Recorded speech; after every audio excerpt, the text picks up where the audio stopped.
ತ್ರಿವರ್ಣ ನ್ಯೂಸ್ಗೆ ಸ್ವಾಗತ. ನಾನು BM ಹನೀಫ್. ಇದು ಹನಿ ಟ್ರ್ಯಾಕ್.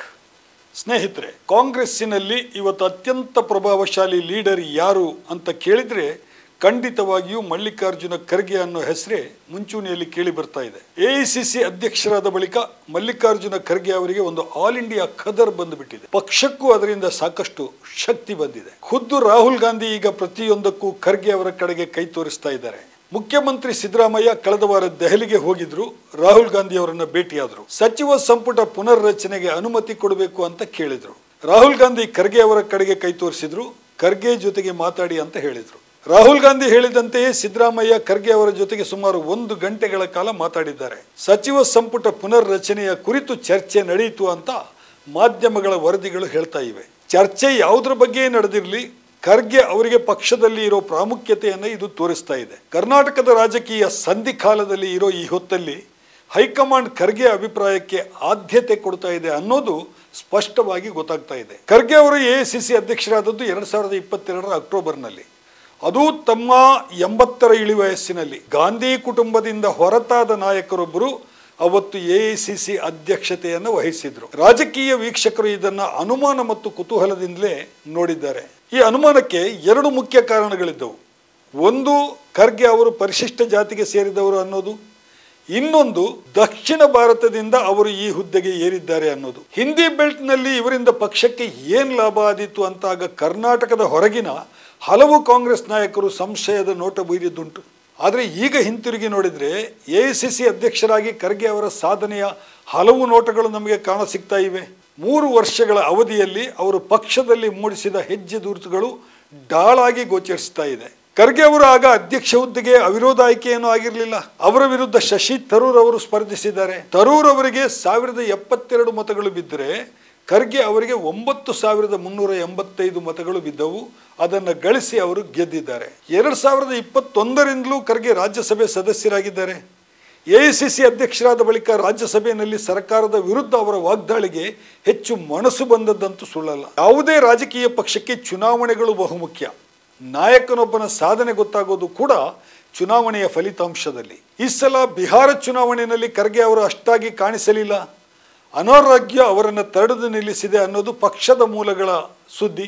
ಆದರೆ ಈ ಹಿಂದಿನ ಚುನಾವಣೆಗಳನ್ನು ಗಮನಿಸಿದರೆ AICC ಅಧ್ಯಕ್ಷರಾಗಿ ಅವರ ಸಾಧನೆಗಳು ಬಹಳ ದೊಡ್ಡ ಮಟ್ಟಕ್ಕೆ ಗಮನ ಸೆಳೆಯುತ್ತವೆ. 2024ರ ಲೋಕಸಭಾ ಚುನಾವಣೆಯನ್ನೇ ನೋಡಿ. ರಾಜಕೀಯ ವೀಕ್ಷಕರು BJP 320 ದಾಟುತ್ತೆ, ಕಾಂಗ್ರೆಸ್ 50 ದಾಟಲ್ಲ ಅಂತ ಭವಿಷ್ಯ ಹೇಳ್ತಾ ಇದ್ರು. ಆದರೆ ಕಾಂಗ್ರೆಸ್ 99 ಸ್ಥಾನಗಳನ್ನು ಗೆದ್ದುಕೊಂಡಿತ್ತು.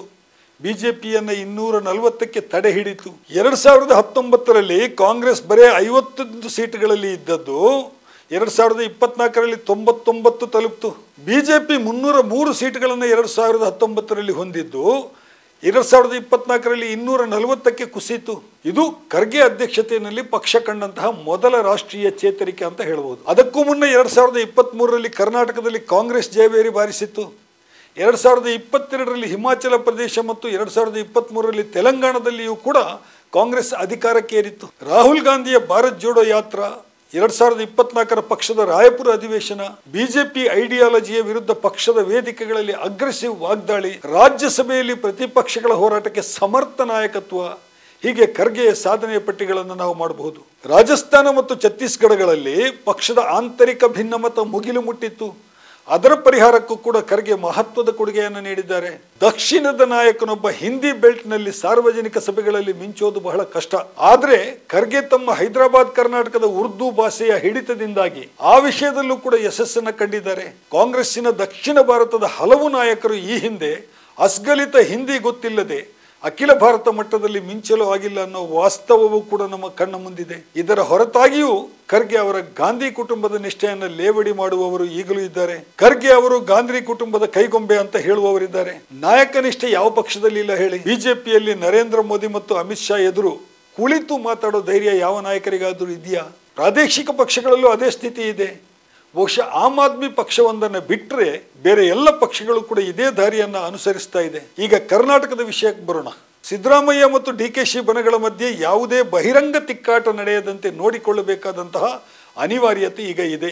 ಈ ಜವಾಬ್ದಾರಿಯನ್ನು ಖರ್ಗೆ ಬಹಳ ಯಶಸ್ವಿಯಾಗಿ ನಿರ್ವಹಿಸುವ ಸಾಧ್ಯತೆ ಕಾಣಿಸ್ತಾ ಇದೆ. ಸಚಿವ ಸಂಪುಟದ ಪುನರ್ರಚನೆ ಮಾಡುವಾಗ ಏಳಬಹುದಾದ 10 ಸವಾಲುಗಳಿಗೂ ಕೂಡ ಸೂಕ್ತ ಉತ್ತರ ಕಂಡುಕೊಳ್ಳೋದಕ್ಕೆ ಖರ್ಗೆ ಸಮರ್ಥರಿದ್ದಾರೆ. ಆಡಳಿತದಲ್ಲಿ ಅವರ ಸುದೀರ್ಘ ಅನುಭವ ಮತ್ತು ವಯಸ್ಸಿನ ಯಜಮಾನಿಕೆ ಎರಡೂ ಸರಿಯಾಗಿ ಬಳಕೆಯಾದಲ್ಲಿ ಕರ್ನಾಟಕದ ಕಾಂಗ್ರೆಸ್ ಪಕ್ಷ ಇನ್ನು ಮುಂದೆ ಹೊಸ ಹುರುಪಿನ ಹೆಚ್ಚು ದಕ್ಷತೆಯ ಸಚಿವ ಸಂಪುಟವನ್ನು ಪಡಿಬಹುದು. ಒಟ್ಟಾರೆ ಸದ್ಯಕ್ಕಂತೂ Kharge is most powerful leader in Congress, ಇದು ಸ್ಪಷ್ಟವಾಗಿದೆ. ಹೈಕಮಾಂಡ್ ಮಟ್ಟಿಗೂ ಕೂಡ ಅವರು ಟ್ರಬಲ್ ಶೂಟರ್ ಆಗಿ ಕೆಲಸ ಮಾಡಲಿದ್ದಾರೆ. ಪಕ್ಷಕ್ಕೂ ಅವರು ಹಲವು ವಿಷಯಗಳಲ್ಲಿ ಆಪದ್ಬಾಂಧವಾಗುವ ಸಾಧ್ಯತೆ ಇದೆ. ಸ್ನೇಹಿತರೆ, ಇದಾಗಿತ್ತು ಇವತ್ತಿನ ಹನಿ ಟ್ರ್ಯಾಕ್. ಇನ್ನೊಂದು ವಿಷಯದ ಜೊತೆಗೆ ಮತ್ತೆ ನಿಮ್ಮ ಮುಂದೆ ಬರ್ತೇನೆ. ತ್ರಿವರ್ಣ ನ್ಯೂಸ್ನ ಸ್ಪೆಷಲ್ ಸ್ಟೋರಿಗಳನ್ನು ನೋಡ್ತಾ ಇರಿ. ನಮಸ್ಕಾರ.